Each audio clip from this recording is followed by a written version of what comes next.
Sanjay, thanks very much for doing this.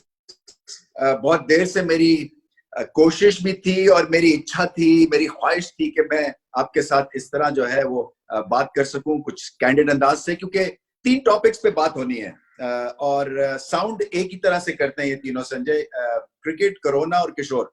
सो आपके तो मैं आपके ऊपर छोड़ रहा हूं कि किससे आप शुरू करेंगे। मेरे ख्याल से थोड़ा सा किशोर पहले हो जाए। किशोर क्या, एक्चुअली मैंने देखा है कि बहुत इट्स अमेजिंग कि that person passed away in the 80s and 2020 में भी पीपल उनके गानों पे झूल रहे, अभी भी प्राइम टाइम पे उनके गाने चलते। So people have realise the genius of the man. वो तब गा के चला गया and people are still sort of enjoying his song. My daughter still loves listening to Kishore. She has heard me sing Kishore more than Kishore. और मैं हमेशा कोशिश करता हूँ गाने की, और at the end of it I realize people like us, people like me are just 0.03% of Kishore Kumar, but हम दोनों भक्त हैं। नहीं, इसमें तो कोई शक नहीं है। और सबसे अच्छी बात यह है, वो जो लोगों को शायद पता नहीं होगा कि हम गए थे और किशोर के बारे में सुनने के लिए राजेश रोशन जी से, जो कि म्यूजिक डायरेक्टर थे, और वो एक बड़ी मेमोरेबल इवनिंग थी, इसलिए कि किशोर कुमार के बारे में बहुत कुछ जो अंदर की बातें हैं वो हमने सुनी। और मैं और संजय जो हैं वो उतने बड़े भक्त हैं जितने कि शायद राजेश रोशन या उस जमाने में जितने भी म्यूजिक डायरेक्टर्स उनके थे, क्योंकि कमाल एक तरह से आवाज में जो एफर्टलेस तरह से थ्रो थी, वो कमाल की चीज थी। जी, और मुझे याद है कि हम लोग एक बार श्रीलंका में बैठे थे सिनेमन ग्रैंड के लॉबी में, और किशोर की बातें होती है। मुझे पता है, मैं लोगों से बात कर रहा हूँ कि रमीज के जैसा किशोर कुमार का फैन है नहीं। मैंने बहुत सारे देखे हैं, लेकिन Ramiz is number 1 right at the top. तो एक बंदा आ गया जो दुबई का मेरा एक दोस्त था, तो मैंने उसको पकड़ा and I said this is Prakash and ये रमीज है, ही also sings well. And I told Prakash my friend कि रमीज बहुत किशोर कुमार का फैन है। बोला अच्छा, तो चलो अभी सुमित कुमार से बात कराते हैं आपकी। So Sumit Kumar is Kishore Kumar's son, and he had just met him in Mumbai, and he called up Sumit Kumar, my friend Prakash, and he got Sumit Kumar to talk to Ramiz, और रमीज ने उससे बात की, and उसके बाद रमीज वो एकदम झूल रहा था कि यार I can't believe my luck, I have talked to Kishore Kumar's son. So ऐसे रमीज किशोर कुमार के फैन है, and that is a pretty nice coincidence. या ठीक है। अच्छा संजय, थोड़ी क्रिकेट की अब बात कहाँ से शुरू करें? प्रेजेंट टाइम से शुरू करें या पास्ट से शुरू करें? इसलिए कि मैं इसलिए आपका, जब आप बैटिंग कर रहे थे और पाकिस्तान को उधेड़ रहे थे 1989 की सीरीज में, चले वहां चलते हैं। और जो मुझे आपकी बैटिंग की सबसे अच्छी बात ये लगी थी कि सिंपल स्टाइल था, और जो आपकी टो जो पॉइंट होती थी, ये टेक्निकल टर्म्स में हम जा रहे हैं बैटिंग के पॉइंट ऑफ व्यू से, वो बिल्कुल डाउन द पिच होती थी, वो क्रॉस द लाइन नहीं जाती थी। जबकि मुझे प्रभाकर ने इतना तंग किया था उस सीरीज में इन स्विंग से, क्योंकि मेरी टांग जो है ऑफ स्टंप पे निकल जाती थी और फिर लेग बिफोर और बोल्ड होने का खतरा था, क्योंकि बल्ला क्रॉस जाता था। सो मुझे अपना स्टांस जो है वो थोड़ा सा बदलना पड़ा और ओपन करना पड़ा वो इन स्विंग के एंगल को किल करने के लिए। मगर आप में ये एक नेचुरल एबिलिटी हमने देखी थी जो कि बहुत ही खूब थी। इसकी एक छोटा सा पॉइंट है, मगर बहुत ही बड़ा टेक्निकल पॉइंट है ये बैटिंग के पॉइंट ऑफ व्यू से। क्या मैं इसको ठीक समझा?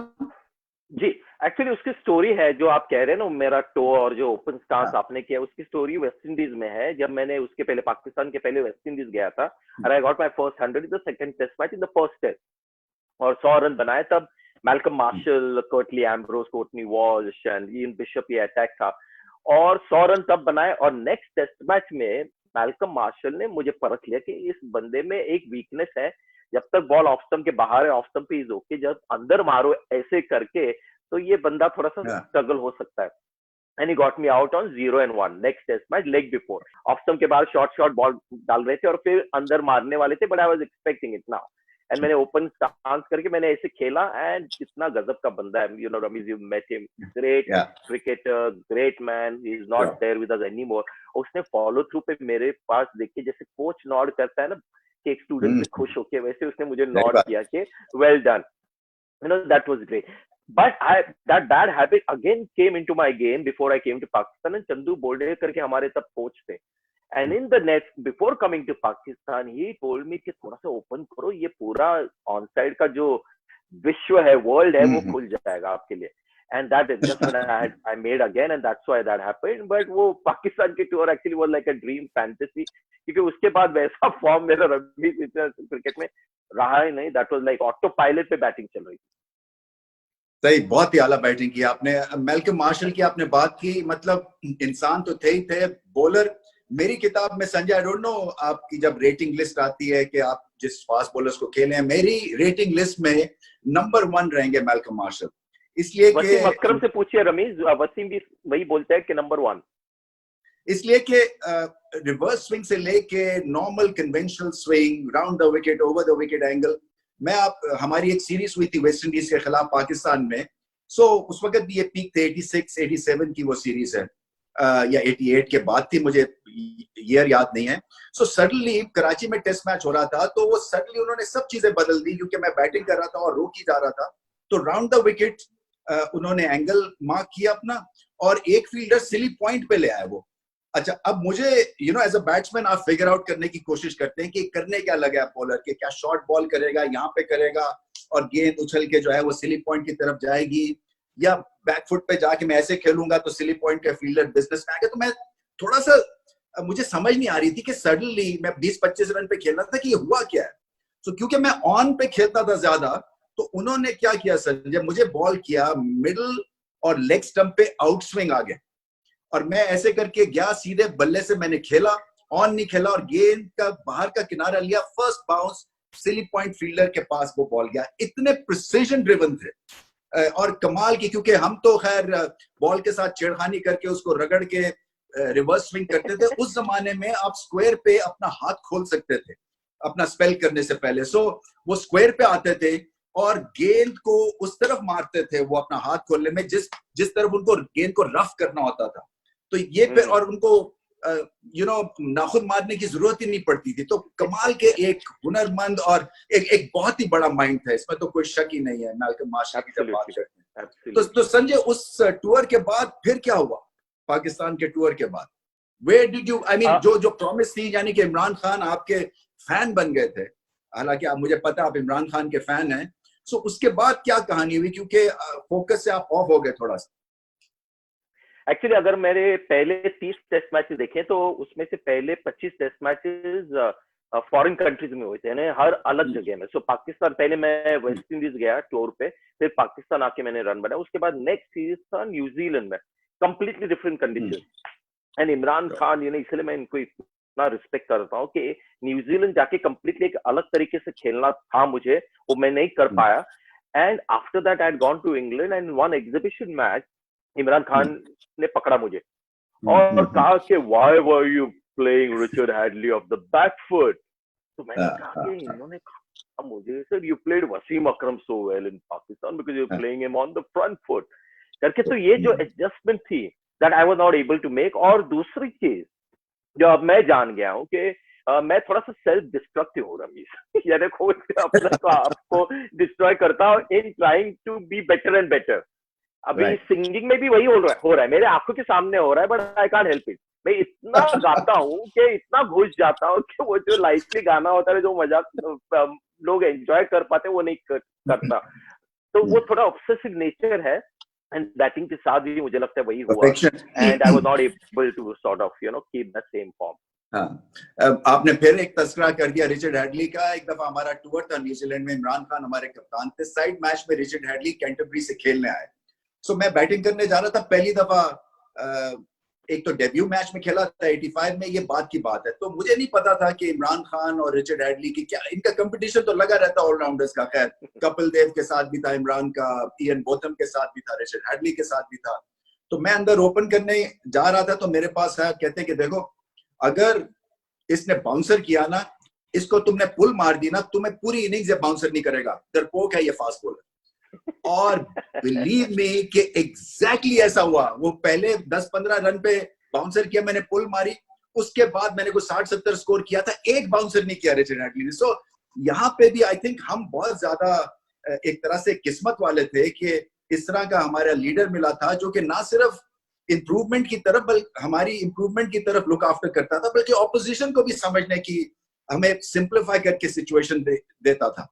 तो आपने उनको कैसा पाया as a opposition leader, Sanjay? Actually हर सीरीज के बाद ना मैं जब घर आता था, मेरे दोस्त होते थे क्रिकेटर्स थे वो खुद, तो हमेशा एक पॉइंट होता था जिस चीज से मैं बहुत इंप्रेस होके मैं ऐसा जब वापस आता तो मुझे आई टू गेट डेस्परेट कि अभी जाके घर में बताना है या दोस्तों को बताना है ये चीज। तो साउथ अफ्रीका जब गया था तो जॉन्टी रोड्स के बारे में मुझे सबको बताना था कि ये गजब का एक फील्डर आ गया। तो पाकिस्तान के टूर के बाद मुझे सिर्फ इमरान के बारे में ही एक्चुअली बात करनी थी सबके साथ। उनका जो अप्रोच था, वो 39-40 इयर्स ओल्ड 89 में, और जिस तरह से उन्होंने मेहनत करके क्रिकेट खेली, वो not at A speak bowler wise, फिर भी मन लगा के जो उनका एफर्ट और उनका कमिटमेंट, और जिस तरह से बातें आपसे करती थी, यार रैम्बो तो डाइव क्यों नहीं मारता, वो तरह की बातें, तो वो सब मेरे ध्यान में थी। और उसके एक्चुअली पाकिस्तान जाने के पहले तब तक Sunil Gavaskar was my one and only sort of God, and उनके वजह से मैं एक्चुअली क्रिकेट खेला। मेरे पिताजी इंडिया को खेले थे, लेकिन सुनील गावस्कर को देख के मैंने क्रिकेट खेला। लेकिन उसके बाद one and only Imran Khan मेरे आइडल बन गए थे, and still my, I call him my 10 out of 10 man. Right, absolutely, इसमें तो कोई शक नहीं। आजकल तो वो फंसे हुए कोरोना की वजह से, is trying to lead us into action. मुश्किल हालात है। इंडिया में क्या हालात हैं कोरोना के, and how you coping with it? We are sort of जो प्रिकॉशंस लिए जा रहे हैं, जो स्कीम्स चल रहे हैं, सिस्टम जो किया है, लॉकडाउन एंड एवरीथिंग, एकदम जैसे first world top class country करते उस तरह का उन्होंने हैंडलिंग किया। आज एक मैसेज मेरे फोन पे आया था कि अगर कोई एंजाइटी इश्यूज हो कोविड की वजह से, then this is the number two call, and people are also responding. बहुत अच्छी तरह से मैनेज किया, एंड आई होप कि this is the start of better things to come. ये तो क्राइसिस है। Absolutely right. अच्छा, अब इतना बड़ा पॉज है संजय, क्रिकेटर्स को अब कोई गिला शिकवा नहीं होना चाहिए कि फटीग हो गई है, फैंस को भी व्यूअर फटीग नहीं अब होनी चाहिए, बट आहिस्ता आहिस्ता दरवाजे तो खुल रहे हैं, और कहीं ना कहीं आपको एरिया क्लियर करके या टेस्टिंग करके व्हाटएवर इज नीडेड, आपको छोटे छोटे बेबी स्टेप्स के साथ जो जिंदगी को के पहिए को वापस डगर पे डालना है। क्रिकेट के हिसाब से भी कोई इतना क्रिकेट बोर्ड स्ट्रांग नहीं रहेगा इवेंचुअली कि वो ऐसे डिश आउट पैसे करता रहेगा और सिस्टम में पैसे डालता रहेगा without earning a certain amount back into the kitty. So इसके ऊपर मेरी टेक ये थी कि अब सार्क कंट्रीज में, for example, I know India Pakistan नहीं खेलते हैं, बट छोटे छोटे स्टेप्स लेने चाहिए कि अगले महीने या 1.5 महीने के बाद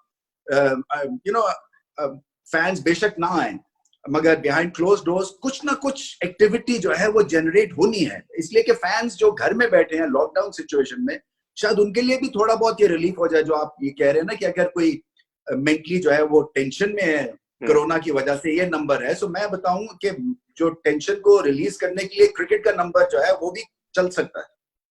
एब्सोल्युटली।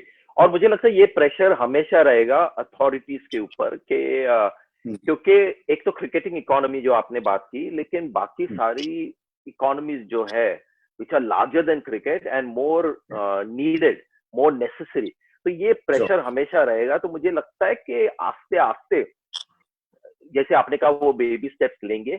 हमारे यहाँ पर ऑलरेडी थोड़ा सा ग्रीन, रेड और ऑरेंज जोन कर दिया गया है जगह जगह में, स्टेट्स में, कि जहां पर ग्रीन जोन है वहां पर you can freely move about, orange में थोड़े रिस्ट्रिक्शंस है, रेड में कंप्लीट लॉकडाउन है। मेरा जो एरिया है वो कंप्लीट लॉकडाउन अभी है, लेकिन can't go on for ever. आज की तारीख में हो ही नहीं सकता ये, क्योंकि इकोनॉमी इतनी बड़ी चीज है, कैपिटलिज्म का दौर चल रहा है, तो it's just matter of time. अच्छा, इंडियन क्रिकेट की रिसर्जेंस तो नहीं आप कह सकते, क्योंकि पिछले 10-15 साल से प्रोडक्ट बहुत ही अच्छा है।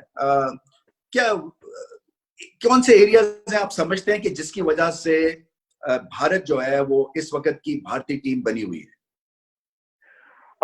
2000 के बाद जब सौरव गांगुली कप्तान थे, उसके बाद इंडिया थोड़ा सा बेहतर हो गया फॉरेन कंडीशंस में कॉम्पीट करने के लिए, और तब उनके पास ऐसे बैटिंग आ गई कि जो फॉरेन पिचेस पे पेस एंड बाउंस के अलावा भी अच्छी खेल सकती थी। क्योंकि जब मेरा दौर था 90s में, तो हम घर में जीतते थे, बाहर जाके थोड़ी सी स्ट्रगल होती थी, क्योंकि बल्लेबाज जो थे वो कट और पुल कम मारते थे, फ्रंट फुट वाले प्लेयर थे, लो बाउंस के बैट्समैन थे। लेकिन पोस्ट 2000 गांगुली के लीडरशिप में, और बाद में वीरेंद्र सहवाग, तेंदुलकर, राहुल द्रविड़, वीवीएस लक्ष्मण, ये सब बैट्समैन थे जो पेस एंड बाउंस के खिलाफ बहुत अच्छे थे, तो एक थोड़ा सा ग्राफ ऊपर गया। फिर धोनी आ गए और एक टेम्परामेंट बदला रमीज इंडियन टीम का, यानी बड़ी स्टेज पे स्पेशली व्हाइट बॉल क्रिकेट में जैसे इमरान थे कूल एंड कॉन्फिडेंट, वैसे धोनी इंडिया के लिए थे। तो जब बड़ा स्टेज था 2011 world cup, champions trophy, 2007 world T20, तो ऐसे स्टेजेस पे इंडियन टीम टेम्परामेंटली बेहतर हो गई। यानी जो पाकिस्तान में 90s में हमने देखा इंडिया पाकिस्तान में जिस तरह का टेम्परामेंट पाकिस्तान टीम का 90s में था, उस तरह का इंडियन टीम का हो गया था। तो ये ग्राफ बेहतर हो गया, और under Virat Kohli Indian team fitness wise has gone to the next level. और विराट आप जानते हैं, उनको देखा है आपने, इतने कॉन्फिडेंट, सेल्फ कॉन्फिडेंट बंदे हैं कि कोई भी मैच हो you want to win desperately, वो टीम का भी माहौल बन गया है। सीम बॉलिंग है, सडनली उसमें क्वालिटी आ गई है। बल्लेबाजी मुझे लगता है अभी भी थोड़ी सी कमजोर है टेस्ट फॉर्मेट में स्विंगिंग कंडीशन से, लेकिन ओवरऑल ग्राफ बहुत अच्छा चल रहा है। और उसका कारण ये भी है कि अभी भी नंबर 1 स्पॉट है, पॉपुलर है। क्रिकेट इकोनॉमी जो भारत की है, जब तक पैसा है किसी चीज में, लोग एस्पायर करेंगे टू रीच सर्टेन स्टैंडर्ड। तो वो एक भारत के लिए अच्छा हो रहा है कि एक क्रिकेट इकोनॉमी है, उसका भी असर क्रिकेट इंप्रूव होने में हो गया है। और क्रिकेट इकोनॉमी बनाई है रिजल्ट्स ने और टैलेंट ने। आई थिंक एक दूसरे को कॉम्प्लीमेंट करते हैं, इसमें तो कोई शक नहीं। अच्छा, हमेशा से जैसे कि मुझे पता है कि बहुत सारे एक्स इंडियन क्रिकेटर्स या अभी भी एक वंडरस स्टेट ऑफ माइंड में हमेशा रहते हैं कि पाकिस्तान इतने फास्ट बॉलर कैसे प्रोड्यूस करता रहे। क्योंकि हम बात करते हैं पाकिस्तान में अनऑर्थोडॉक्सी की, सिस्टम इतने स्ट्रांग नहीं रहे हैं, मगर फिर भी लाइन लगी रही है। और अभी भी जो PSL हुआ है इसमें 3-4 आए हैं, वो 18, 19, 20 साल के लड़के हैं जो 150 किलोमीटर पे बॉल करा रहे थे। और मुझे ऐसा लगता है कि कैनवस जो है वो फिर से हरा भरा होने वाला है फास्ट बॉलिंग के हिसाब से। मगर एक पाकिस्तानी हमेशा ये वंडर करता है कि इतना बैटिंग टैलेंट भारत निकालता है, वो कहाँ से निकलता है संजय? क्या ये बेसिक्स पे काम होता है, स्कूल लेवल की क्रिकेट बहुत शानदार है, या जब ये अपनी फर्स्ट क्लास क्रिकेट खेल रहे होते हैं, या एक तरह से गुरुज जो हैं हर एक स्टेट में, खासतौर पे मुंबई में जो कि एक तरह से गढ़ है बैटिंग टैलेंट का, क्या वहां से इन्फ्लुएंस होता है बाकी ब्रिलियंट बैटिंग टैलेंट भारत में? एक्चुअली अगर 70s से अब तक देखे तो 70s, 80s, 90s में पाकिस्तान में फास्ट बॉलिंग हीरोज ज्यादा थे। You had an Imran Khan, you had Sarfaraz Nawaz, I know there was Javed Miandad, but Wasim Akram, Waqar Younis, बाद में शोएब अख्तर। तो ये क्या होता है कि किसी भी यंगस्टर, बच्चा जो होता है, आप कितने भी ढेर सारे एकेडमीज निकाले, लेकिन उसको एक हीरो चाहिए देखने के लिए, उनको देख के then he wants to become like him. मेरे लिए सुनील गावस्कर थे। तो इंडियन क्रिकेट में हमेशा बैटिंग हीरोज थे, इसलिए सबको बैटिंग करना था। और दूसरी चीज, आप नॉर्थ वेस्ट में हो, when you look at Pakistan in comparison to India, और जो इंडिया के फास्ट बॉलर थे वो नॉर्थ से आते, तो फिजिकली आप में वो एबिलिटी थी to bowl fast, plus temperament उस तरह का था, एंड हीरो से जिनको आपको एम्युलेट करना था। तो भारत में थोड़ा बैटिंग और स्पिन का कल्चर था। और मैं हमेशा एक उदाहरण देता हूँ कि जब सिलेक्शन ट्रायल्स होते थे ओपन अंडर 19 लेवल पे, तो बहुत लंबी कतार लगती थी बैटिंग के लिए और उसके बाद स्पिन के लिए, और फास्ट बॉलिंग कोई करना नहीं चाह रहा था। लेकिन वो अब थोड़ा सा बदल गया है, क्योंकि फिटनेस कॉन्शियसनेस आ गया है यूथ में। सब लोग everyone wants to show their muscles थोड़ा इंस्टाग्राम पे और सब, तो वो भी थोड़ा सा बदल के अब Indian young bowlers want to bowl fast. अगर आप देखें, नवदीप सैनी है, आपने मावी को देखा होगा, ये सब batsman Thampi, they all want to bowl fast 90 miles per hour. तो ये कल्चर थोड़ा सा चेंज होने लगा है। लेकिन वो दौर था जब हीरोज से बैटिंग हीरोज, तो वही बच्चे wanted to be, I wanted to be like Sunil Gavaskar, whereas वही जमाने का एक Pakistani youngster would want to be like an Imran Khan और वसीम अकरम वकार। हाँ, नहीं, क्योंकि मैं एक दफा गुजर रहा था मुंबई में, शायद हम ताज या ट्राइडेंट में रुके हुए थे, शायद ताज में थे। सो वो रेड लाइट बड़ी लंबी चौड़ी आई। सो वहां पे वो जो आजाद मैदान है, वहां पे मुझे कुछ 10 मिनट जो है एक कोचिंग के मुझे पता चला कि किस तरह से छोटे छोटे बच्चे, उन्होंने पूरे पैड्स पहने हुए, 2-3 ने हेलमेट भी पहनी हुई, और उनके जो टीचर्स थे या कोचेस थे वो उनको फॉरवर्ड डिफेंस सिखा रहे थे। वो 10 मिनट जो देखा मैंने, वो फॉरवर्ड डिफेंस देखा मैंने। सो मुझे थोड़ी सी ये बात पता चली कि क्योंकि बेस या बेसिक्स के ऊपर काम किया जाता है एक छोटी उम्र से, और फिर टेम्परामेंट बड़ा रॉक सॉलिड है, इसलिए कि अगर आप 100 बॉल खेलेंगे कि आपको रोकना ही है, तो आपका टेम्परामेंट भी डेवलप होता जा रहा है कि जब मैच सिचुएशन में मैं ये कर सकता हूँ। सो मुझे लगा कि शायद छोटी उम्र में बेसिक्स के ऊपर ज्यादा तवज्जो दी जाती है, वेयर यहाँ पे हमारे यहाँ टेनिस बॉल क्रिकेट का कल्चर है, क्रॉस द लाइन, और टेम्परामेंटली हम उस तरह के नहीं हैं बैटिंग के हिसाब से जैसे कि एक भारतीय यंगस्टर होता है। जी, एक्चुअली 90s में जब मैं actually I started playing school cricket in the 70s 80s, तब एक्चुअली सिर्फ फोकस था डिफेंस पे, थोड़ा ज्यादा ही था, क्योंकि हमारे कोचेस, मैं एक्चुअली तब शॉर्ट बॉल पे हुक मारता था, तो उन्होंने किया नहीं नहीं नहीं डक करो, यू नो रिस्क क्यों लेते हो, अगर ऑफ स्टंप के बाहर अगर बॉल छोड़ा तो कोच इतना खुश होता था, वाह वाह वाह वेल लेफ्ट, क्या बॉल छोड़ा है।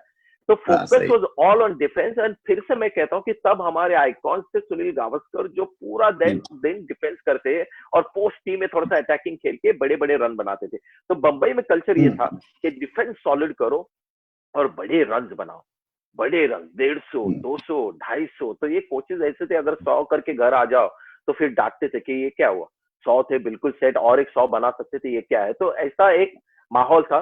दिल्ली में थोड़ा सा अलग था, दिल्ली में अटैकिंग थोड़ा माहौल था, जैसे वीरेंद्र सहवाग वहां से आ गए, तो ज्यादा अटैकिंग प्लेयर्स जो बाद में आ गए वो दिल्ली से आ गए, लेकिन बंबई में डिफेंस और टेस्ट क्रिकेट में सक्सीड होने का एक कल्चर था।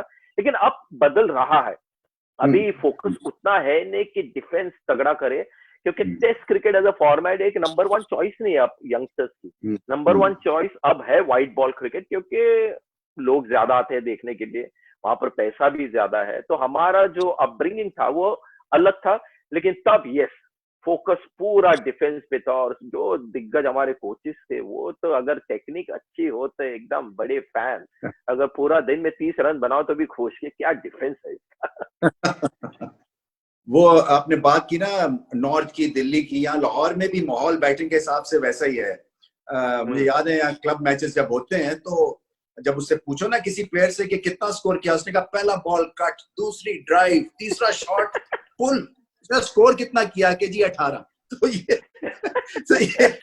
ये जो माहौल है ना ये ज्यादा बदला नहीं है दिल्ली का। और ना बिकॉज सेम लैंडमार्क था पहले। एक स्टोरी है, मैं नाम नहीं लूंगा, कि एक इंडिया के बैट्समैन थे, उसी एरिया से आए थे और वेस्ट इंडीज के खिलाफ बिल्कुल रन नहीं बना पा रहे थे, और एक मैच में ऐसे करके आउट हो गए 0 पे, यू नो बाउंसर डाला और ड्रेसिंग रूम में आया और बोला यार आज 100 का मूड था।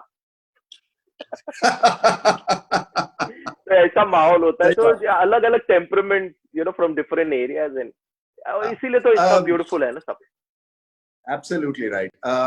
अच्छा, आगे चलते हैं, आजकल की क्रिकेट की तरफ थोड़ा आते हैं। आपने कहा कि बिल्कुल माहौल बदल गया है, बैटिंग का भी, बॉलिंग का भी।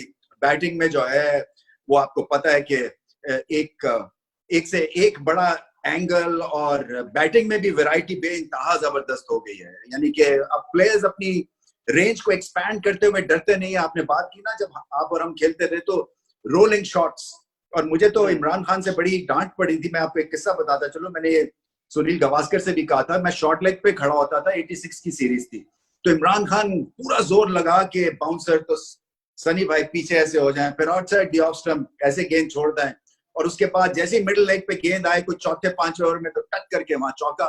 तो फिर वो मैं शॉर्ट लेग पे होता था तो मुझे देख के देखो कैसा खेलता वो, तो मुझे जो माँ बहन की गालियां वहां पे शॉर्ट लेग पे सुनील गावस्कर की वजह से पड़ती रहती। तो फिर मैंने रिटेलिएट किया, मैंने कहा जी क्या मैं देखूं, क्या सीखूं मैं इस बैटिंग से, वो तो गेंद खेलते ही नहीं है। तो वो उसी तरह से जो था वो सारा सिचुएशन थी कि छोड़ना जो था बड़ा इंपॉर्टेंट था, मगर अब छोड़ना जो है वो गुनाह है।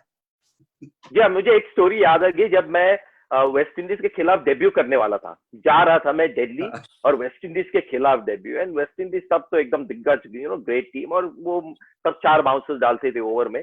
तो ये छोड़ने से मुझे याद आ गया, तो एक खिलाड़ी से थोड़े से सीनियर, थोड़े से कोचिंग भी कर रहे थे, तो वो कहा कि देखो वेस्ट इंडीज है ना, तो मेन इज बॉल छोड़ना, ऑफ स्टंप के बाहर अगर बॉल हो तो छोड़ दो, लेग स्टंप के बाहर हो बॉल तो छोड़ दो, स्टंप की बॉल भी छोड़ दो क्योंकि ऊपर से ही जाने वाली है। एक्चुअल सीरियस एडवाइस दे रहे थे कि बॉल छोड़ो स्टंप वाली, क्योंकि इतने ऊंचे ऊंचे वो ऐसे डालेंगे, वो स्टंप के ऊपर से जाए, खेलने की जरूरत ही नहीं है। मगर अब संजय, अब तो कमाल किस्म की बैटिंग हो रही है, ना सिर्फ भारत की तरफ से, मगर जो इम्प्रोवाइजेशन देखी जा रही है जनरली हर मुल्क में 2-3 जो है वो बहुत ही चाबुक किस्म के बैट्समैन है। मेरी उसके ऊपर एक थियरी है रमीज, हाँ, कि लोग ये नहीं जानते या इतना उस पर गौर नहीं करते कि हेलमेट ने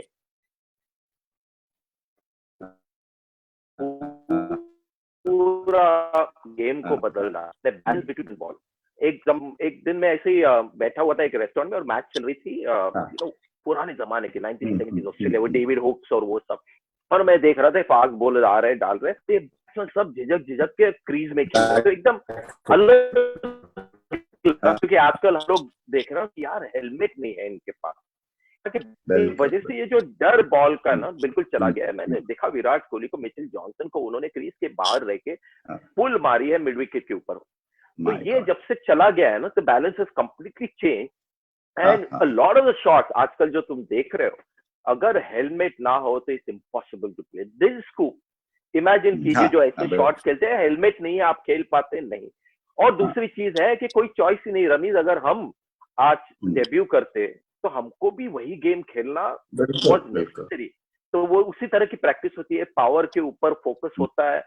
और मैं तो बहुत खुश हूँ आजकल का क्रिकेट देख के, T20 का मैं बहुत बड़ा फैन हूँ, क्योंकि मुझे चाहिए एक्सीलेंस, जैसे किशोर कुमार एक्सीलेंस के आइदर एक्सीलेंट हो या बिल्कुल बुरा हो, या ना कुछ तो मजा आता है देखने में, मीडियोकर एवरेज लोग को देखना मजा नहीं आता। तो ये जब T20 देखते हैं तो हम लोग अटैकिंग क्रिकेट की एक एक्सीलेंस देखते हैं, जिस तरह से शॉट्स मारते हैं। हमारा अभी केएल राहुल जिस तरह से 360 डिग्री का शॉट मारता है, लेकिन क्लासिकल स्टाइल में, स्टाइलिश बिल्कुल, उसी तरह बॉलर्स भी अपना क्लास दिखाते कि ऐसे स्मॉल ग्राउंड्स पे इतने बड़े बड़े हिटर्स के खिलाफ कामयाब हो जाते हैं, तो that is also another kind of excellence.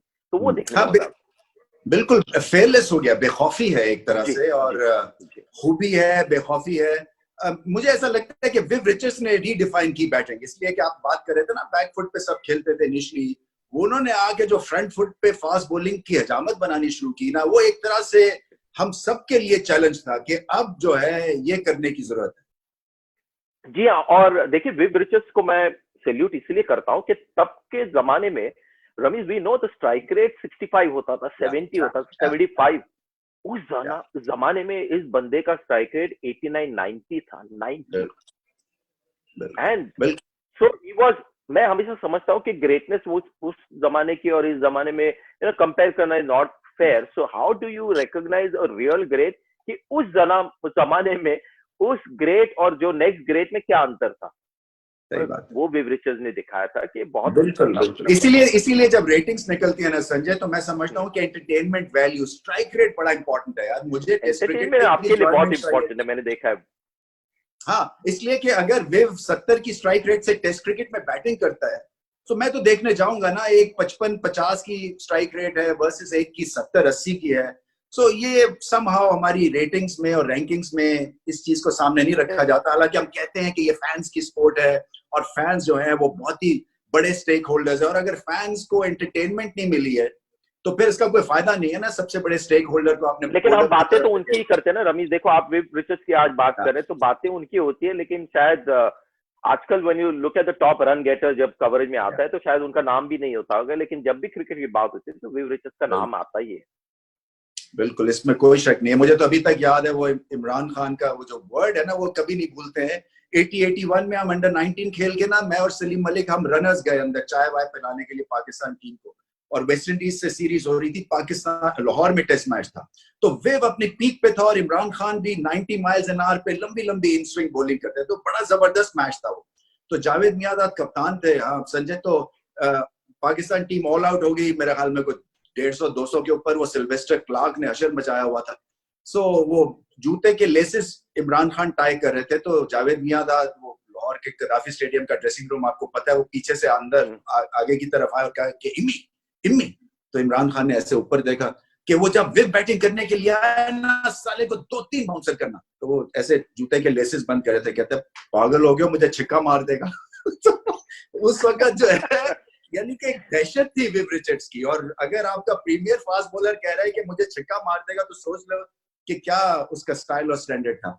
मगर ये जो मॉडर्न डे क्रिकेट है संजय, ये ठीक जा रही है? कुछ इसमें alterations, you being a cricket mind, कुछ समझते हैं कि होनी चाहिए है इस क्रिकेट को? क्या किस चीज की जरूरत है? शायद जो वर्ल्ड टेस्ट चैंपियनशिप है उस पर और ज्यादा ध्यान देने की जरूरत थी, और ज्यादा दिल के साथ ये चीज करवानी चाहिए थी, क्योंकि टेस्ट क्रिकेट अगर फारिग हो गई और फेल एक तरह से एक्सपेरिमेंट हो गया तो फिर क्रिकेट भी भंवर में फंस सकती है। देखिए, test cricket actually failed concept ही है बहुत सालों से रमीज। जस्ट आप इमेजिन कीजिए कि अगर ये दुकान होती टेस्ट क्रिकेट, तो उसके जो कस्टमर्स है दुकान में, वो उस दुकान में जाना बंद हो गया बहुत साल पहले। अगर आप टेस्ट मैचेस देखो, और फिर कोई बोलता है नहीं इंग्लैंड में देखो कितना फुल हाउस है, एक्सेप्शन है वो। अगर ज्यादातर वर्ल्ड में देखो जब टेस्ट क्रिकेट होती है तो 10 लोग देखते हैं। साउथ अफ्रीका में लोग नहीं आते, श्रीलंका में नहीं आते, पाकिस्तान में नहीं आते, इंडिया में नहीं आते, ऑस्ट्रेलिया में नहीं आते, कभी कभी इंग्लैंड ऑस्ट्रेलिया के स्पेशल डे पे आते हैं। लेकिन जनरली टेस्ट क्रिकेट अगर दुकान होती तो 10-15 साल पहले बंद होती, क्योंकि उसमें जो प्रोडक्ट है वो लोगों को इतना पसंद नहीं है। तो क्रिकेट का फ्यूचर है, किसी का भी फ्यूचर वही लोग डिटरमिन करेंगे कि क्या होना चाहिए। जब तक लोग पसंद करेंगे वही फॉर्मेट चलेगा। तो टेस्ट क्रिकेट मेरे हिसाब से चलता रहेगा, क्योंकि हम चलाएंगे। क्रिकेटिंग कम्युनिटी है, जो पैसा आता है T20 क्रिकेट या 50 ओवर्स क्रिकेट से, उससे हम टेस्ट क्रिकेट को एक्चुअली, जैसे हेरिटेज एक स्ट्रक्चर होता है जिसकी हम देखभाल करते हैं, उसी तरह टेस्ट क्रिकेट को हम अलाइव रखेंगे। कमर्शियली तो वायबल है नहीं, that we have to take into account, यानी जो भी टेस्ट क्रिकेट के राइट्स लेता है he is losing money. But the जो लॉसेज है वो हमको बेयर करने होंगे क्रिकेटिंग कम्युनिटी को, क्योंकि ये एक हेरिटेज स्ट्रक्चर है। और कहीं ना कहीं टेस्ट क्रिकेट के रिजल्ट, टेस्ट क्रिकेट के परफॉर्मेंस अभी भी यंग लोग ध्यान में रखते हैं। पुजारा के 300 जो ऑस्ट्रेलिया में किए, अमित शहजाद के all the run, Babar Azam, ये सब जो लोग हैं जब टेस्ट क्रिकेट में रन करते हैं तो वो याद रखते हैं। तो इसीलिए to test a champion cricketer के लिए टेस्ट क्रिकेट होना जरूरी है। तो इसीलिए वो अलाइव रहेगा, लेकिन कमर्शियली उसका अभी यूज नहीं हो सकता। मैं यही सोच रहा था, मेरी टेक ये थी संजय कि जो वर्ल्ड टेस्ट चैंपियनशिप करवाई गई है इसकी एक बड़ी पर्टिकुलर छोटी सी विंडो होनी चाहिए थी। रात दिन इसको 2 साल के लिए खींचा जाता, आपको 6 महीने में रिजल्ट मिलना चाहिए था। और बाकी क्रिकेट, बेशक अगर आप सीरियस हैं कि टेस्ट क्रिकेट को रीलॉन्च करना है और रीबूट करना है, तो आप ऑप्शन ही ना दे एडवर्टाइजर्स को और स्टेक होल्डर्स को कि किसी और जगह अपने ये पैसे पार्क करें मास वाइड टेस्ट क्रिकेट के। बाकी सब विंडोज आप बंद कर दें और 6 महीने के लिए ये खून लगा दें फैंस को भी और एडवर्टाइजर्स को भी, और सारी टीम्स एक दूसरे के खिलाफ खेलें और फिर डिटरमिन करें कि हाँ ये टेस्ट चैंपियन है। क्योंकि लेकिन उसमें प्रॉब्लम ये रमीज ये है कि ये कर सकते हैं, सबको ये आइडिया अपील भी होगी और ये कामयाब भी होगा, क्योंकि एक रेलेवेंस होगा कि अभी इंडिया न्यूजीलैंड, मेरा तो ये मानना है कि 6 मैच की सीरीज रखो, 3 इंडिया में 3 न्यूजीलैंड में, तो एक दूसरे के खिलाफ खेले, फिर उधर के पॉइंट्स आ गए, फिर इंग्लैंड यहाँ पर खेली, पाकिस्तान, फिर श्रीलंका में, ये सब एक दूसरे के खिलाफ होम एंड अवे खेले। 6 महीने में ये हो सकता है। लेकिन the problem is for the cricket board everyone to agree, बहुत सारे बोर्ड्स को सैक्रिफाइस करना पड़ेगा। जो इमेज, जो लुक्रेटिव जो सीरीज है या जो इवेंट्स है उसको फोरगो करके they have to do it for the larger good, जो करना मुश्किल है। तो उस पे प्रॉब्लम हमेशा आती है कि सब क्रिकेट बोर्ड एक आइडिया को सपोर्ट नहीं करते जिसके लॉन्ग टर्म बेनिफिट है। हमारा एक थोड़ा नेचर होता है कि जो शॉर्ट टर्म बेनिफिट है उस पर फोकस करे, तो कोई सोचेगा यार फिर हमारी वो जो प्राइवेट लीग है वो नहीं हो सकती, यार फिर ये नहीं हो सकता, और वो हमारी एशेज सीरीज है और ये एक बड़ी मनी स्पिनर हमारी सीरीज वो नहीं हो सकती, हम लोग लॉसेज नहीं ले सकते, उनके कॉन्ट्रैक्ट्स होते हैं टेलीविजन के साथ। लेकिन ऐसे ही कुछ करना पड़ेगा तो फिर से जोश शायद आ सकता है टेस्ट क्रिकेट में। लेकिन मेरा ये मानना है जो गेम 5 दिन चलती है और उसके बाद कभी कभी ड्रॉप भी हो जाता है, वो मॉडर्न ऑडियंसेस के लिए वो कॉन्सेप्ट ही अपीलिंग है नहीं। तो कोशिश जारी होनी चाहिए, मैं मानता हूँ, लेकिन कितनी सक्सेसफुल होगी मुझे पता नहीं। अच्छा, ओके। आखिर में आपसे गाना तो मैंने सुनना ही है संजय, मगर उससे पहले आपके फेवरेट आजकल सर्किट में प्लेयर्स कौन से चल रहे हैं? Good question. Babar Azam is somebody that I'm really enjoying, उसके करियर में फॉलो कर रहा हूँ। आपसे थोड़े दिन पहले मैंने बात की थी, लास्ट 5 टेस्ट मैचेस 4 टेस्ट 100 किए। और ये है टेस्ट क्रिकेट की खासियत, जब बंदा टेस्ट क्रिकेट में ऐसे खेलता है, ऑस्ट्रेलिया जाके रन बनाता है 100 and 90 गॉड, फिर ध्यान जाता है क्योंकि 50 ओवर्स T20 क्रिकेट में एडवांटेज होता है बैट्समैन को, तो ये मैं एक्साइटेड हूँ।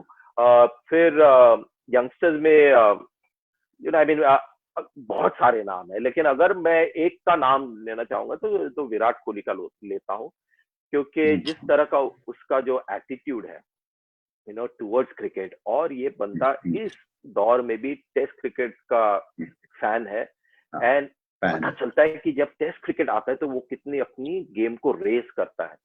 तो actually test cricket is lucky कि विराट कोहली जैसा सुपरस्टार जो वर्ल्ड में ग्लोबल स्टार बन गया, he values test cricket so much. तो ये उससे मैं बहुत ही इम्प्रेस हूँ, जिस तरह का उसका टेम्परमेंट है। I have never seen any Indian batting grade having so much self confidence. यानी ये 10 मैचेस में फेल हो जाए रमीज, 11वें मैच में जाएगा जैसे कि वो किंग है, उसका कॉन्फिडेंस कम ही नहीं होता, and that is why I am a huge admirer, and बहुत सारे हैं वर्ल्ड में, but I thought I'll just take one name for the moment. नहीं बिल्कुल ठीक है। मुझे Williamson as a human being बहुत पसंद है संजय। आई मीन इतना ठहराव है और इतना काबू है अपने ऊपर कि कोई भी वर्ल्ड कप फाइनल के बाद कप्तान होता तो जाके वो कुर्सियों को आग लगा देता, अगर कोई सब कॉन्टिनेंट में के फैंस के साथ ये हुई होती ज्यादती तो। जी हाँ, और ये न्यूजीलैंड प्लेयर्स की खासियत है। मैं रॉस टेलर के साथ एक्चुअली सेमीफाइनल जब वो जीते, रॉस टेलर ने बहुत ही अच्छी पारी खेली, तब भी मैं उनसे बात कर रहा था, ऐसे लग रहा था शाम को बैठ के जैसे डिनर पे बात करते, इतना काम।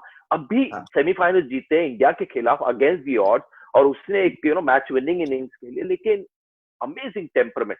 तो केन विलियमसन भी उसी तरह के लोग हैं, तो बहुत अच्छा लगता है कि चैंपियन खिलाड़ी जब बंदे भी अच्छे होते हैं। तो you are right, absolutely right. अच्छा तो संजय थैंक यू। चलते चलते योर फेवरेट किशोर का थोड़ा बहुत तो होना। चलते चलते आपने बोला तो चलते चलते मेरे ये गीत याद रखना, कभी अलविदा ना कहना, कभी अलविदा ना कहना, रोते हंसते बस यूं ही तुम गुनगुनाते रहना, कभी अलविदा ना कहना, कभी अलविदा ना कहना। वाह जबरदस्त, बहुत मजा आया। Kishore Kumar is ready, always ऐसा ऑन किया तो रेडी। नहीं मैं यही चाहता हूँ कि काश दोबारा से पाकिस्तान इंडिया की क्रिकेट हो सके। खैर इसको टाइम लगेगा, बट हैविंग सेड दैट जो हमारी एक तरह से मुलाकात होती रहती है कमेंट्री बॉक्स में, जो कि बहुत अच्छी बात है, इसलिए कि इस गुफ्तगू के बाद और इंटरव्यू के बाद लोगों को आइडिया हो जाएगा कि कल्चरली और जुबान के हिसाब से और अपनी चॉइसेस के हिसाब से बहुत फर्क नहीं है एक भारतीय और एक पाकिस्तानी में। आपका बहुत बहुत शुक्रिया संजय। एक चीज कहना चाहूंगा फैंस को, जो लास्ट हमने एक शो किया तो उसके बाद मैंने आपको कही थी कि बहुत कम लोग हैं जिनके साथ मैं वन ऑन वन बैठ सकता हूँ एंड डिनर कर सकता हूँ। मुझे हमेशा थोड़ा टाइम लगता है क्लोज होने में, तो 4-5 लोग होते तो फिर ठीक है, लेकिन रमीज एक ऐसा बंदा है जिसके साथ मैं ऐसे बैठ के वन ऑन वन हम 2-3 घंटा आराम से बिता सकते हैं, बातें नॉन स्टॉप चलती है। और एक बीच में थोड़ा सा वक्त बन गया था, आप इंडिया कम आ रहे थे, आईपीएल में नहीं थे, और फिर वर्ल्ड कप में मिले सीधा इंग्लैंड में, और फिर हम डिनर पे गए, हमेशा जाते हैं, और वहां पर भी वही लगा कि कितना भी वक्त हो गया हो, जब मिले तो सीधा 2-3 घंटा नॉन स्टॉप बातें, सब क्रिकेट के ऊपर, यहाँ वहां की। तो we are it's been an absolute pleasure Sanjay to enjoy your company in the com box and otherwise also, यानी कि on record शायद लोगों को पता नहीं, और आप तो पाकिस्तान के एक रेगुलर विजिटर रहे हुए हैं जब 10 स्पोर्ट्स के लिए आप यहाँ पे आते थे। so we still want you, we still miss you and all the best। एक कोरोना का वक्त जो है वो बड़ा सख्त है, ये टेम्परामेंट हमारा टेस्ट कर रहा है, even though temperamentally cricketers strong ही होते हैं, बट ये मुख्तलिफ तरह का एक challenge, and I hope you and the family are keeping well, and इसको बस वो ही है, let it blow over and not pangas allowed, no pangas allowed. Thank you Ramiz, thanks for having me, and hi to all Ramiz Raja's YouTube channel viewers. Thank you for having me. Thank you Sanjay, thank you for doing this. Thanks a lot.